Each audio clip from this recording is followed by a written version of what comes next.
नमस्कार, मैं doctor Shivani Bansal, consultant physician at Sai eye care and medical centre Ghaziabad. मैं आपसे पूछूं कि हमारे फंक्शनिंग के लिए कौन कौन से ऑर्गन्स हमारे लिए सबसे ज्यादा इम्पोर्टेंट हैं, तो शायद आप सोचेंगे हार्ट, ब्रेन, किडनी। हाँ, ऑफ कोर्स, बट क्या किसी ने पैनक्रियास के बारे में सोचा? पैनक्रियास में होते हैं बीटा सेल्स, जो कि हमारे सर्वाइवल के लिए बहुत इम्पोर्टेंट हैं। जब भी हम कुछ मीठा या फिर रिफाइंड कार्बोहाइड्रेट्स खाते हैं तो बॉडी में शुगर रिलीज करता है, और इसके रिस्पॉन्स में बीटा सेल्स एक अलार्म बजाते हैं, जिसके रिस्पॉन्स में इंसुलिन रिलीज होता है। ये इंसुलिन एक डंप ट्रक की तरह जाता है और इस शुगर को लेकर या तो लिवर या मसल्स या फिर फैट की तरह एक्यूमुलेट कर देता है। यहाँ तक तो सब ठीक है, और प्रॉब्लम तब आती है जब इन बीटा सेल्स को ओवरवर्क करना पड़ता है। और ये ओवरवर्किंग सिर्फ मिठाई से नहीं, पर highly refined carbohydrates like breads, cereals, granola, cold drinks, alcohol, इन सब से भी होती है। जब भी हम कुछ ऐसा कंज्यूम करते हैं तो बीटा सेल अलार्म बजाता है और इंसुलिन रिलीज होता है। ये स्कैरी है, क्योंकि जैसे हम जानते हैं, अगर कोई भी चीज ओवरवर्क करती है लाइक कार्स या कोई भी इलेक्ट्रिकल अप्लायंस, तो उसका वियर आउट होने या बर्न आउट होने के चांसेस बढ़ जाते हैं। सिमिलरली बीटा सेल्स को ओवर यूज करने से बीटा सेल बर्न आउट होता है, और ये ले जाता है pre diabetes and type 2 diabetes की तरफ। एंड आई एम श्योर हम में से कोई भी नहीं चाहता कि ये बीमारियां हमें हों। पर गुड न्यूज यहाँ ये है कि इस बीटा सेल बर्नआउट को रिवर्स किया जा सकता है bye having some changes in the lifestyle, by controlling your changing your dietary pattern. आज से कुछ 2-3 शतक की पहले की बात करें तो हम लोग इतना शुगर शायद कंज्यूम नहीं करते थे। मीठा सिर्फ स्पेशल ओकेजन्स के लिए होता था, पर अभी तो मैक्सिमम चीजों में एडेड शुगर होता है।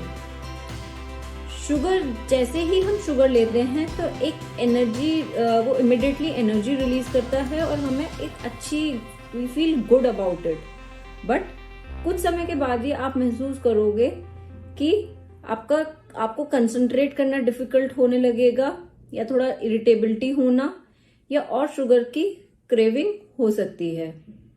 जब काफी समय तक ऐसा चलता रहता है तो हाई शुगर लेवल मेंटेन रहने के कारण और बहुत सी बीमारियां like heart diseases, kidney diseases, stroke, Alzheimer's, या फिर गैंग्रीन, या कुछ वायलेंट बिहेवियर और मोटापा, और भी बहुत सी बीमारियां हो सकती हैं।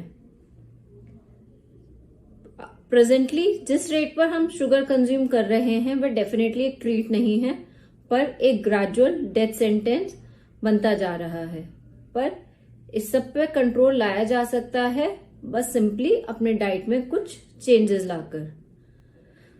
बट प्रॉब्लम एक्चुअली ये हो गई है कि इन दिनों तरह तरह के ट्रैप में फंसना आई थिंक बहुत आसान हो गया है, बिकॉज ये जो प्रोसेस्ड फूड की इंडस्ट्री है ये एक बहुत बड़ी अप्रॉक्स $1.5 ट्रिलियन की इंडस्ट्री है।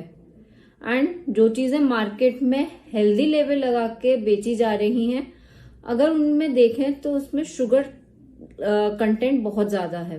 फॉर एग्जाम्पल, आप मार्केट से जो योगर्ट लेते हो उसमें देखो तो शुगर कोल्ड ड्रिंक से भी ज्यादा क्वांटिटी में है। ड्रिंक्स जो कि हेल्थ ड्रिंक्स या एनर्जी ड्रिंक्स के नाम से मार्केट में धड़ल्ले से सेल हो रही हैं, वो एक्चुअली इस ओबेसिटी पेंडेमिक का एक की कंपोनेंट है। बाकी जो भी हम ये cakes, pastries, pizza, pasta, cold drinks या अल्कोहलिक ड्रिंक्स लेते हैं, इनमें मैक्सिमम में हाई क्वांटिटी में शुगर तो होता ही है। According to WHO, approximately 450 million people are suffering from diabetes, और अगर हमने अभी अपने लाइफस्टाइल में बदलाव नहीं लाया तो आने वाले कुछ सालों में प्रत्येक 3 में से 1 व्यक्ति को डायबिटीज होगा। आजकल हम सब इतने ज्यादा ब्रेन वॉश हो गए हैं कि हमें लगता है कि डेली शुगर कंज्यूम करना is okay, but actually it's not. So अब मैं आपसे यहाँ ये तो नहीं कह रही कि अब आप शुगर खाना बिल्कुल छोड़ दो। Let's be real here, right? So what we can do, try to apply a 80-20 principle in your life. 80% time go for healthy, wholesome choices, and 20% time maybe sugar or refined carbohydrates आप खा सकते हो, but not the reverse of this, of course. We are what we eat, and a healthy society बनाने के लिए हर एक का healthy होना बहुत जरूरी है। So हम में से हर एक की रेस्पॉन्सिबिलिटी हो जाती है to make this crazy world a better place to live. And sugar कभी भी आपको वो मोटिवेटेड फील नहीं होने देगा। If you want to have more energy, to have lesser anxiety, to have better sleep, to have better memory, a better skin, more productivity and more joy, तो अपनी diet में से शुगर और highly refined carbohydrates को cut down करिए। शायद आपको ये सब सुनकर लग रहा होगा कि it's very tough to do this, but trust me, it's very simple. अगर हम अपनी लाइफ में कुछ छोटे छोटे स्टेप्स ही लेंगे तो that will lead to a great and big change in the life. Step number 1, breakfast में आप मैक्सिमम प्रोटीन्स कंज्यूम करो। Like you can have eggs along with the nuts like almonds, peanuts और the pumpkin seeds। Paneer ले सकते हो, tofu, then चना, मटर, sprouts. अपने ब्रेकफास्ट, जब हमारा ब्रेकफास्ट से ही शुगर लेवल एक मेंटेन रहता है तो through out the day energy level better maintain कर पाएंगे। सेकंड, खाना खाने के बाद जब भी लगे कि कुछ खाने का और मन कर रहा है या कुछ मीठा लेने का मन कर रहा है तो पानी पीजिए। कई बार जो हम थर्स्टी होते हैं वह हमारा ब्रेन उसे हंगर की तरह सेंस करता है, and dehydrated 5% dehydration level is equal to 20% of 20% decrease in the energy level. So keep yourself well hydrated. Third, जो हाई कार्बोहाइड्रेट फूड है उसको बेटर लोअर कार्बोहाइड्रेट फूड से रिप्लेस करिए। For example, can use stevia as a sweetener, whole wheat bread pasta use करिए या simple रोटी खाइए। Then instead of आलू स्वीट पोटैटो को यूज करें। व्हाइट राइस की जगह you can replace it with brown rice और किनुआ और मे बी विद मिलेट्स। जब भी कोई मीठा खाने का दिल है तो कोई फ्रूट खा लें। सो cutting down sugar and highly refined carbohydrates can be a boon to your life. You have beta cells, please protect them.